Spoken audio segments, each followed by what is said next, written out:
and mo dẹ̀ fẹ́ sọ̀rọ̀ nípa ẹ̀yin tẹ́ máa ń comment. There's something that I love to see in anyone tó bá ń sọ̀rọ̀ tí mo ṣe kọ́kọ́ decide pé I'm not going to give people my attention again except àwọn tó bá deserve attention mi. I've come to realize pé kò ń ṣe everyone or everybody tó bá sọ̀rọ̀ ló deserve attention mi, because when I weigh nǹkan tí èèyàn ń sọ or tí n bá weigh nǹkan tí èèyàn ń comment, then I'll be able to determine whether ẹni tó worth attention láti fún attention láti bá sọ̀rọ̀ ni. So mo ti ṣe mistake tó pọ̀ gan lórí ìkànnì yìí gan tí mo dẹ̀ ti come to realize pé mo really flaw ara mi, because àwọn nǹkan kan wà tí ò tiẹ̀ yẹ kí n engage in, àwọn nǹkan kan wà tí ò yẹ kí n get involved, tó yẹ pé kò tiẹ̀ yẹ kí, àwọn nǹkan kan wà tí ò tiẹ̀ yẹ kí n tiẹ̀ ní nǹkan kan, ṣe mọ̀ pé ká ní nǹkan kan pọ̀, but ó bà ní kò tí ì bàjẹ́. Now ẹ̀yin tẹ́ máa ń comment, ẹ má máa fi ara yín hàn, or any individual, ẹ má jẹ́ ká máa fi ara wa hàn kí àwọn èèyàn máa rí ibi tá a tó, àbí the amount or the level of our knowledge or intelligence kan tá a ní lórí. Yesterday when I had a show on TikTok, ẹ káàárọ̀ gbogbo ẹ̀yin èèyàn, somebody made a comment. Somebody commented and said damage control, and I asked pé ta ni mo fẹ́ ṣe damage control fún? Damage control fún ta ni? Fún kí ni reason? Ṣé damage control láti pé kẹ́ fún mi lóúnjẹ, àbí damage control láti pé kẹ́ sanwó mi, àbí damage control láti wí pé kẹ́ jẹ́ kí n rí lé gbé, àbí damage control láti jẹ́ pé temporary accommodation tí mò ń gbé yìí o kí council lè má lè mí ń bẹ̀, àbí kí ni reason tí mo ṣe fẹ́ ṣe damage control for who?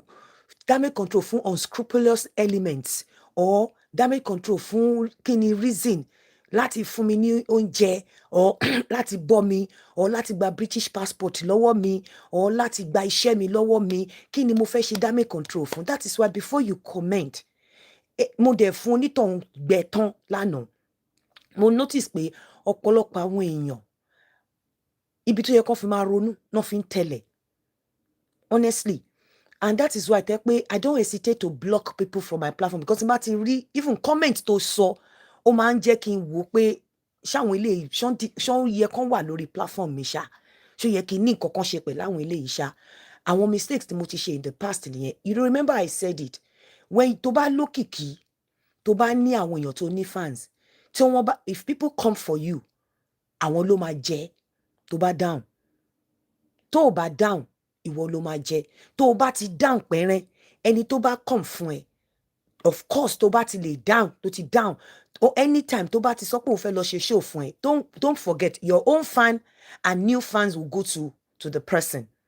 Anybody tó bá ń ṣe show fún ẹ, tó bá dẹ̀ jẹ́ pé bóyá wọ́n ló ní more followers or ló ní more fans. So based on that, ẹ mú yẹn dání. Tó bá ti ní more fans, the moment tó bá ti come for you, tó bá ti down, kó mọ̀ pé ìwọ ló fún wọn ní more fans, ìwọ ló allow àwọn fans ẹ, ìwọ ló divert àwọn èrò lọ síbẹ̀. So it's better you don't even say anything at all. Pàápàá tí nǹkan tí bóyá show tó ń ṣe fún ẹ tí ò bá ní substance, tó bá lack substance, tó bá ti wò pé so ni mo ṣe máa ń sọ pé I rather not see it, and Ọlọ́run gbọ́ pé gbogbo yín lẹ mọ̀ pọ̀rọ̀ dáṣáká lẹ́nu mi, àmọ́ attention mi nísìn, I will only give my attention to people that I think wọ́n worth ẹ̀. Báwo làwọn èèyàn ṣe máa worth attention mi? I have to determine pé your reasoning, your level of research, your level of understanding about things around you, mo láti rí pé kíní ẹ ó wà solid, kò wà liquid. Mo wá ti rí pé your judgment is not based on assumption or how bóyá bó ṣe feel pé kí nǹkan ṣe rí. Your judgment is intellectual. Your argument, your show is based on intellectual, not bó ṣe rí. And that is why I'm going to be speaking about ẹni tí ò bá ti lè rí nǹkan the way that is written, kò sí nǹkan kan attention mi, I will not give such person or such individual my attention. Not based on assumption, not based on bó ṣe yẹ kí nǹkan rí leléyìí, not based on tí kíní bá tiẹ̀ di wàhálà, ṣé mo lè argue ẹ̀? Tí kíní bá di wàhálà, ṣé mo ní nǹkan tí ṣé mo ní evidence, ṣé mo lè dúró sí? Not based on irọ́ o, So mo ṣe sọ fún yín pé I am not giving my attention again. And second, I want you to believe what you hear on social media at your own risk. Now, let me now talk about terms and conditions. Terms and conditions is the agreement between the seller and the buyer. The legal agreement between, or the legal agreement between the buyer and the seller. Everything you buy has a term and condition. Everything tó bá rà has terms and condition.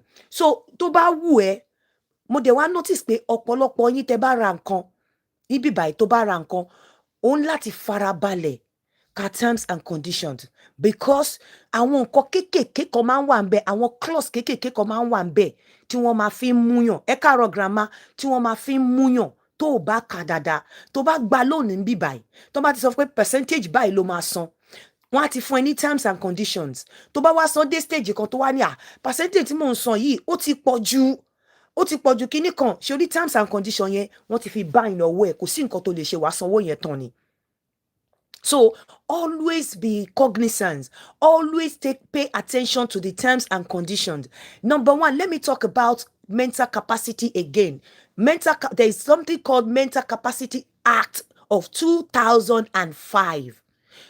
For people, the kind of people that will speak, that will talk, that I will respond to, that I will give attention to, must be cognizant of that act. I must feel it in whatever they are saying, that they are actually cognizant of the Mental Capacity Act of 2005. And what does it say? It is assumed that every adult has a capacity to make decision until it is proven otherwise. So if you have that, Facebook has terms and conditions. Everything, the terms and conditions of Facebook ni wípé you must be 18 and above before you log on Facebook. And if you're underage, there is a clause. There must be a parental guidance or parental control. So if your underage is on Facebook and your underage is having access to what he or she is not supposed to have access to, then you as a mother, you have failed. You as parent have failed in your responsibilities, because Facebook, which is so wípé terms and conditions, you must go and read. When people come out to talk and I do not see that in whatever they are saying, do you expect me to give such people my attention? Do you think, in your own judgment, do you think people like that would deserve to be attended to? Do you think I should give my attention to people that talk based on intuition, based on assumption, without evidence? Do you think mo ti ṣe àwọn mistake kan tipẹ́, mi dẹ̀ fẹ́ ṣe mistake yẹn mọ́. Mo ti engage myself in nǹkan tí ò yẹ kí n engage ara mi sí, mi ní ṣe mọ́. Do you understand? So for those of you tẹ́ máa ń comment kíní kan, go back. Stop giving yourself out for people to know your level of intelligence, your level of understanding. Stop giving yourself out. Káwọn èèyàn bá mọ̀ wípé ṣé rí gbogbo àwọn tó ń wò wáyìí, wọ́n mọ ẹni tó ní kíní, wọ́n mọ ẹni tó kàwé, tó dẹ̀ mọ̀wé, wọ́n mọ ẹni tó jẹ́ wípé ó really mọ nǹkan tó ń ṣe. Maybe they don't know how to say it, they don't know how to express, they may not even say anything, but they know. But let me tell you, whatever you're buying, there must be a legal binding. There must be an agreement between your seller, between the seller and you that you are buying. Pay attention to those agreements. Pay attention to terms and conditions. Pay attention to whatever that you are getting yourself involved. If you like Mark Zuckerberg, the terms and conditions ni pé they have community standard. Tó bá ń ṣe nǹkan tó jẹ́ tó against their community standard, nǹkan méjì náà máa ṣe, ìsídà kan strike page ẹ, kan fún ẹ ní warning, or kan take out page ẹ. You do not have any right, even kó jẹ́ pé at that time 10 million fans lórí page ẹ, you cannot drag Mark Zuckerberg to court, because terms and conditions ẹ ti wà ń bẹ̀ wípé come, this is my community standard, and you have breached the community standard. Wọ́n dẹ̀ strike ẹ out, irrespective of amount of fans tó bá ní. But tó bá ń ṣe nǹkan tí ó wà against community tó wà intact, tó bá mú ẹ kúrò deliberately, o lè bá wọn drag case. And that is why when you see things, when people keep reporting, to the extent that something as little as káwọn èèyàn mi ní wọ́n report page mi, wọ́n gbé page mi lọ, nobody can gbé page ẹ lọ except you have breached the standard. Things as small as that, as little as that, tí n bá rí táwọn èèyàn máa ń sọ, máa wò pé àwọn kan tí mò ń bá dọ́mọ lùbọ́ lórí ìkànnì, honestly mi ò ní choice ni. Nobody can gbé page ẹ lọ, nobody is, because as kò sí amount of reporting. You think àwọn òyìnbó bó ṣe ń ronú làwa ṣe ń ronú pé people will go and report your page. Tó bá yẹ pé wọ́n lè gbé page lọ ni, ó yẹ kí wọ́n gbé page mi lọ ní time Serafu. But nobody can gbé page yẹn lọ. As what people are seeing as kini kò breach the community standard di Mark Zuckerberg Facebook. So tí ó bá ìwọ tó bá sọ pé underage kini kan, when you go to report that your underage is on social media and somebody is doing something that you think your underage is tapping into, ìwọ ni wọ́n máa mú mọ́lẹ̀. Wọ́n lè gba report yẹn, by the time they commence investigation, wọ́n dẹ̀ rí wípé there is a clause that says 18 and above on Facebook. If you're below 18 is going to access Facebook, there should be parental guidance.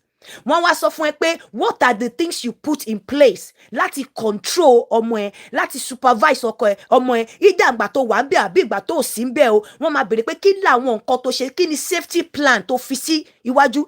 Èmi tí mò ń sọ̀rọ̀ nsìn, you don't need a soothsayer to tell you that mo mọ nǹkan tí mò ń sọ.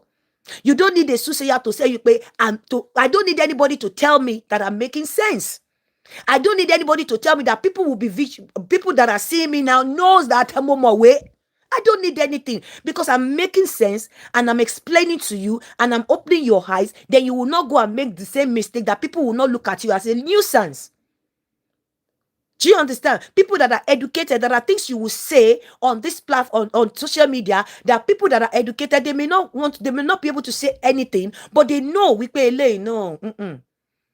And tí èèyàn tó bá rí pé èèyàn tó ń build respect fún, kó wá rí pé ó ń dẹ́ ẹni tí wọ́n rí pé ọpọlọ ẹ̀ lò fún, I'm telling you, òun náà ti di wọ́n máa wò ẹ́ bákan ni. Mo ṣe sọ fún yín pé mo ti ṣe mistake ní bíbáyìí. For those of you that you keep sending, ẹ má send ẹ̀ sí mi, because kò sí nǹkan tẹ́ fẹ́ send sí mi tí ò ní lack substance.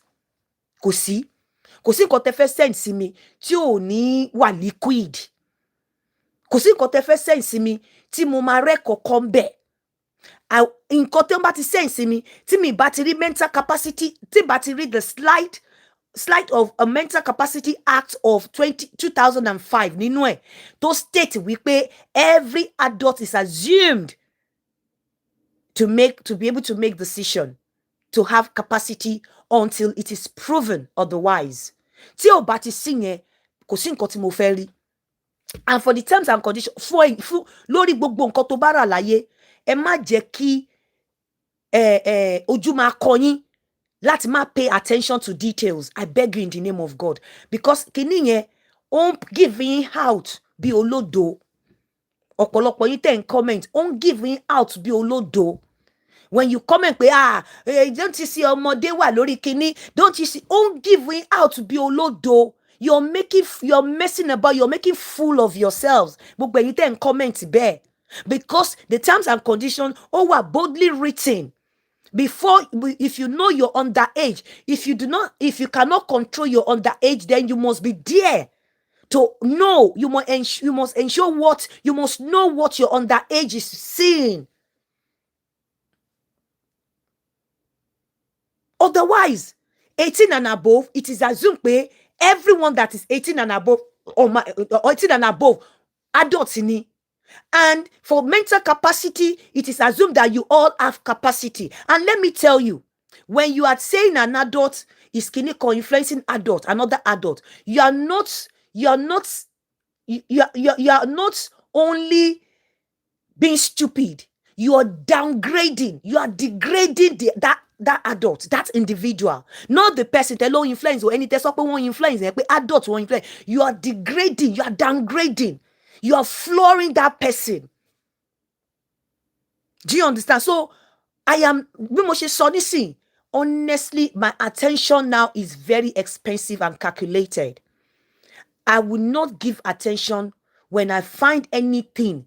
Tẹ́ bá sense mi àbí anything, tí bá find it wípé kò ní substance. Tí bá find it wípé kò wà intellectual, kò intellectually, you know, delivered. Mi ò tiẹ̀ ní, kò kàn mí. How many times lẹ́tí rí mi tí mo ti wá sọ̀rọ̀ based on how I feel or bí mo ṣe feel pé ó yẹ kí nǹkan ṣe rí? Tí èèyàn bá sọ pé bó ṣe yẹ kí nǹkan ṣe rí lélẹ̀, kò ní sófin. Kò ní sófin. So I'm sorry to sound báyìí pé bí nǹkan ṣe, èmi ò tẹ̀lé bí nǹkan ṣe yẹ kí nǹkan ṣe rí. Mo tẹ̀lé òfin, mo dẹ̀ ń follow òfin. Ẹni tó bá wá láyà tó mọ̀ pé òun tó gbangba sùn lọ yẹ kó bá mi tákù ọ̀rọ̀ yìí lórí ọ̀nà òfin.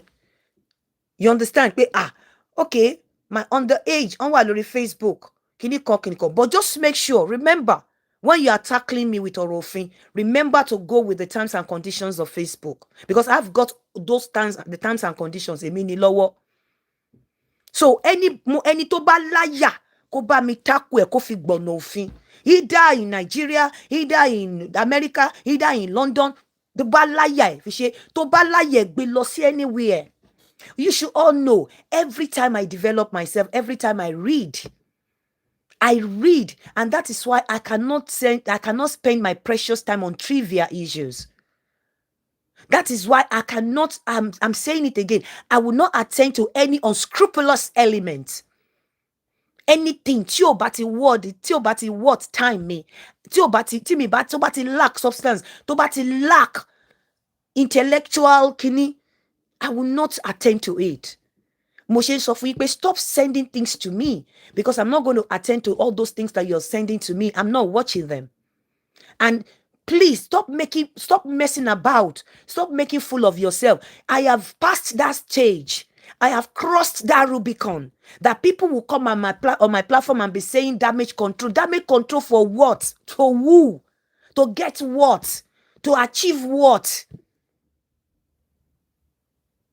To get to where? Why would do damage control for what? To pacify who? To achieve what from who? Why would I do damage control? Would that stop me from paying my rent? Would that stop me from eating? Would that stop me from, would that take my passport away from me? So, àrùn àwọn comment here, ẹ jọ̀ọ́ henceforth. Ẹ̀yin tẹ́ bá fẹ́ comment, ẹ jọ̀ọ́ nítorí Ọlọ́run. So my sister mi o mi men tó wà London kí mi ò answer, mi ò tiẹ̀ rí nǹkan kan tí mo fẹ́ answer lé lórí. Honestly, ìyá mi rí nǹkan kan tí mo fẹ́ answer lé lórí. But mo kàn sọ pé ẹ̀yin èèyàn tó bá love me, do not bring anything to me. Ìwọ èèyàn tó bá ìwọ dẹ̀kẹ̀rẹ̀, go and educate yourself. Stop messing about. Educate yourself about Mental Capacity Act of 2005. You know that the number one principle of mental capacity is that it is assumed that every adult has capacity to make decision. They are capable of making their own decision. They are capable of retaining information. They are capable of filtering information. Number two principle is you should support them to make decision. You cannot coerce them to make this. You cannot force your own decision or ideology on them. You should support them, irrespective of the decision they have decided or they have chosen to make. You have to support them. And number third principle says they could make an unwise decision. Making an unwise decision does not mean they lack capacity. They can make unwise decision. That unwise decision does not make them incapacitated. And number four, even if you are making their decision, you are making decision on their behalf, which you cannot make on your own. That decision has to be in their best interest. That is number four, principle of mental capacity. And number five, do not restrict them. Least or less restrictive. Do not restrict them. Do not take their freedom from them. And let me tell you, mental capacity assessment is a situational based assessment. The fact that somebody lacks capacity or somebody cannot make capacity around his or her finances does not mean that the person cannot make capacity around the relationship, around the people that he wants to associate with, around where such person wants to stay. So please, stop messing about. Stop making fool of yourself. When you come on my platform, ó dayeru, ó ṣe kíní kan, mo kàn máa ń fi yín rẹ́rìn ni. Honestly, mo máa ń fi yín rẹ́rìn. You know why I'm fi yín rẹ́rìn? Mo máa ń wò pé ẹ ti fowó, àwọn tó rán yín lọ sí school ti fowó jóná. Honestly, you just went to school for schooling's sake for the certificate. Èmi, ẹ mọ grade tí mo ní jáde ni, both here and in Nigeria. I've told you, I'm not empty-headed. I am loaded. And that is why I do not have time to engage myself in nonsense. Honestly. So, ẹ yé gbé show wá fún mi. Ẹ yé gbé show wá fún mi mo. And for those of you, for those of you commentators, please stop giving yourself to me. Kí ma mọ level yín. Because it takes somebody with something upstairs to know terms and conditions. Before you talk, you have to go back and read the terms and conditions. It takes somebody with, it takes ẹni tó bá mọ̀, mo ti sọ fún yín.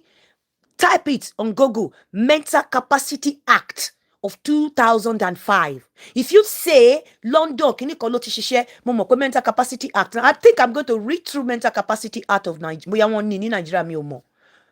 Because ẹ lè ní London nìyẹn ti ń ṣiṣẹ́. Mi ò dẹ̀ mọ̀ pé mo fi pé general thing ni. And before you talk about across board in mo ń sọ eléyìí, èèyàn wà lórí Facebook, èèyàn ò sí lórí Facebook, àwọn ọmọdé wà ń bẹ̀. Go and read the terms and conditions. Any mother, any parent tó bá wá jáde pé àwọn ọmọdé o, that means ìwọ gógó ló wà responsible. You lack, ìwọ gógó ló failed in your responsibilities, because terms and conditions say pé for your underage to be on Facebook, there has to be parental control. So kí ni wọ́n ṣe nígbà tí underage ẹ̀ tó ní access sí nǹkan tí ò yẹ kó ní access sí? Tó bá mọ̀ pé ò kì í sí around, why would you give your underage Android phone tó máa fi lè view nǹkan tó ò ní lè control? Morning, Rahim. We need to talk, Rahim. You've not gotten back to me. Pẹ̀lú nǹkan tó ló fẹ́ ṣe. Please, stop giving yourself out. Stop giving yourself out. I am not giving my attention. I repeat. I give my attention to people that I know intellectually deserve my attention. I'm not giving my attention to people that when I see nǹkan tó require attention go, mo rí pé ó lack substance, mo rí pé ó lack education, mo rí pé ó lack intellectual research. So I am not going to give attention to that. So for those of you, kini ẹ má pè mí mọ́. Ẹ má pè mí mọ́. Ẹ má send anything sí mi mọ́. Nǹkan tẹ́ expect pé mo fẹ́ ṣe mi ò fẹ́ ṣe. Ẹ pè mí lọ́lẹ̀. Ẹ pè mí mo yọlẹ̀, but mo ní agbára, ọgbọ́n àti ìwé. Ẹ̀yin náà mọ̀ sí pé ẹ mọ̀ àwọn pé tá bá jókòó fún exam, ẹ mẹ́ni tó máa pass, ẹ mẹ́ni tó máa fail. Ẹ mẹ́ni tó really lọ sí school tó lọ kàwé, tíwé dẹ̀ go through. Ẹ lè mọ̀ lára gbogbo wa tá wà lórí Facebook yìí. Ẹ dẹ̀ mẹ́ni tó kọ̀ lọ sí school just to go to school. Ẹ mẹ́ni tó wà passionate about nǹkan tó ní. Ẹ dẹ̀ mẹ́ni tó wà passionate about nǹkan tó ní. Gbogbo yín lẹ̀ ń rí. Lẹ̀ ń rí everything tó ń ṣẹlẹ̀. So please, just respect my boundaries. Bí mo ṣe máa ń sọ. Thank you, Emeka Moses. God bless you. And one money. Respect my boundaries. And for anything you think, oh, Yinka, I don't suffer. So, ẹ ṣé gan, mo dúpẹ́, mo ń sọ fún yín, ẹ máa try láti máa wo terms and conditions. Folktale Villa Square, God bless you. Emma try láti máa wo terms and conditions. Nǹkan tẹ́ bá rà o, ó ṣe pàtàkì o, agreement ẹ bá ń find ara yín o. For those of you here, please, so that you will not yoke with people with empty-headed brains. Those of you here, go and read about Mental Capacity Act of 2005, so that ibu tẹ́ bá ti rí pé àwọn èèyàn ti ń ṣe nǹkan, ẹ lè rí nǹkan tó ń pè ní infringement. Ẹ mọ nǹkan tó jẹ́ infringement. Àwọn tó bá infringe on other people's privacy or rights, you will know. Please, ẹ lọ kà, it's very important. Maybe next time tí bá máa rí tẹ́ bá máa comment síbí báyìí, ẹ comment intellectually, ẹ comment bí ẹni tó ti lọ, tó ti equip ara ẹ̀, you know, tó ti teach ara ẹ̀ some lessons. God bless you all. Àtàjèrè o, a ṣe dáadáa o. Ní weekend yìí, a máa ní alẹ́ jápátá lórí TikTok, where we'll be doing voice notes and where I'll be playing voice note. Ìwọ tó bá dẹ̀ ní voice note tó ní lọ́wọ́ tó wà powerful, send it to me. Àwọn kan ti send voice note sí mi that I'll be playing on TikTok over the weekend. God bless you all. Shabarikolo.com. And again, Shabarikolo is a site. It is registered now. It's registered. Everything is intact. Shabarikolo.com. And we'll be doing dating. Àwọn tí wọ́n ti tó ti meet ara wọn, tó ti fẹ́ra wọn lórí platform mi, máa gbé wọn wá with their, máa cover ojú wọn, wọ́n á máa sọ tó ti jọ ń gbé, á sọ experience wọn so far, tó ti jọ ń gbé and everything. God bless you all. Ẹ ṣé gan, mo dúpẹ́ o, ẹ kú àdúrótì o. Ọlọ́run ò ní gba làákàyè yín, kò ní pa ọpọlọ yín o. Please equip yourself, educate yourself. Ẹ jọ̀ọ́ nítorí Ọlọ́run. It's not everything you'll be thinking pé bó ṣe yẹ kó rí nìyẹn. Ẹ lọ kà bí ìwé ṣe ní pé kò ṣe rí. God bless you. Ẹ káàárọ̀.